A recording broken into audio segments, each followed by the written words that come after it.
Assalamu alaikum everyone. I am Said Hassan, studying in Department of Computer Science and Engineering, Shahjalan University of Science and Technology. Today I am discussing about a topic of our Economics 105D course. So our today's topic is 6.3 aggregate spending in a two-sector model. First of all, we will discuss about 6.3.1 consumption saving functions, MPS and MPC. What is consumption function? Consumption function shows the relationship between the level of consumption expenditures and the level of disposal personal income. We can define consumption function as C is equal f of y is equal c naught plus small c into y. Here C is equal our autonomous consumption, small c is equal dc of dy. dc of dy is equal marginal propensity to consume, and our y is equal income. Here we can see a graph between consumption expenditures and our income. The graph is a straight line. Consumption expenditures is in the y-axis and our income will be in the x-axis. So here the graph is around the y-axis, but the graph is straight line. Here c is our slope, which is called marginal propensity to consume, and our and c naught is our intercept, which is called autonomous consumption. Now we will discuss about saving function. What is saving function? Saving function shows the relationship between the level of saving and income. We can define saving function as s is equal f of y. Here f of y is the y is our income, so y is the function of f. So we can merge the equation like y minus c will be our net income of consumption. So normally we can arrange the equation and we will get s is equal minus c naught plus beta into y. Here 1 minus c in the equation, the previous line 1 minus c is equal beta. Let 1 minus c is equal beta. Now here beta is equal ds of dy, marginal propensity to save. So we can call it in shortcut MPS. MPS is equal marginal propensity to save. Now we can find a graph. The graph is indicating the saving and income. The graph is between our saving and income. Here we can find the saving part, propensity to save curve part.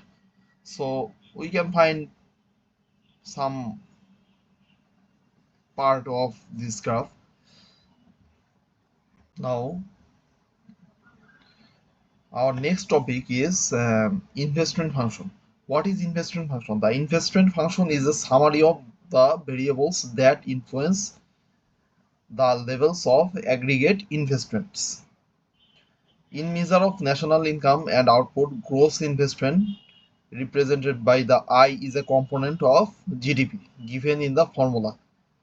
So GDP is equal C plus I plus G plus NX. Here C is equal consumption, G is equal our government spending, NX is equal net export is equal X minus M. X is equal export, M is equal our import. Yeah. Thus, investment is everything that remains of total expenditure after consumption, government spending, and net exports are subtracted. So we can merge the equation like I is equal GDP minus C minus G minus NX. Now we can find another relation.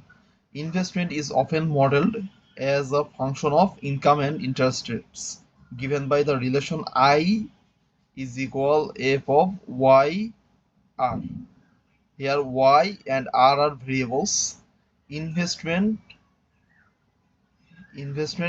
we find our investment function with the interest rate negatively affecting investment. I is equal investment, y is equal our GDP, r is equal our interest rate. As investment function is related with r, I is equal I naught minus r into h. Here r is equal our interest rate, I naught is equal autonomous investment, h is equal interest sensitivity. Okay. Now relation between investment rate and investment. We can find a graph between investment rate and our investment. So this graph is a hyperbola graph. We can find this graph is type of hyperbola figure.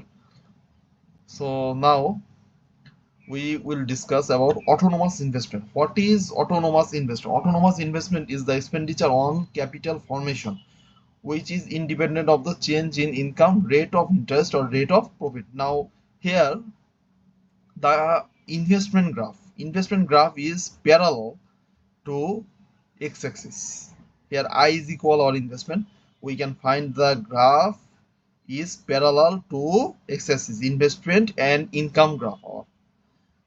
Now our next topic is 6.3.3 equilibrium output in the two sector model. What is equilibrium in two sector economy? In a two sector economy, saving is the only source of withdrawal and investment in the only source of injection. Okay. How do you calculate equilibrium in two sector economy?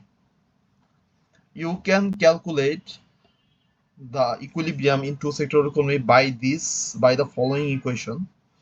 We can find y is equal c plus I. Here c is equal c naught plus by plus I naught. So we can merge this equation, or we will calculate the value of c. Here we get c is equal c naught plus by and I is equal I naught. This is our assumption. We let c is equal c naught plus by and I is equal I naught. Y into 1 minus b is equal c naught plus I naught. I will not discuss in details about this. Our topic is huge, so now I will discuss in short. Y is equal 1 divided by 1 minus b into c naught plus I naught. Here c naught plus I naught is known as autonomous spending and 1 minus b is a multiplier.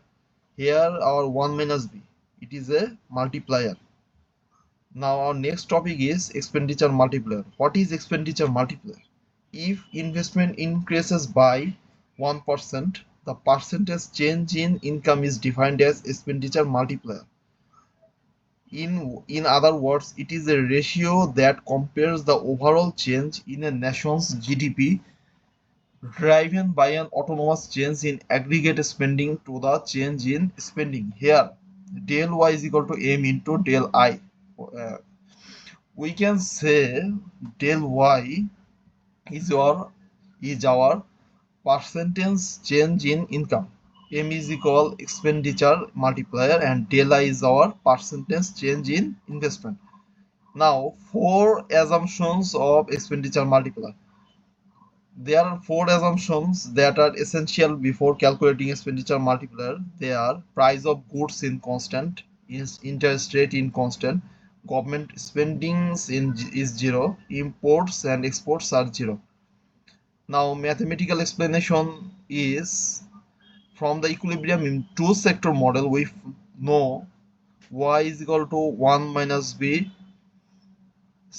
into c0 plus i0, where b is our marginal propensity to consume. Here in our previous slide we found 1 minus b is our multiplier, but what is b? B is our marginal propensity to consume. So expenditure multiplier we can write dy of di is equal 1 divided by 1 minus b is equal 1 minus b is equal our mps. What is our mps?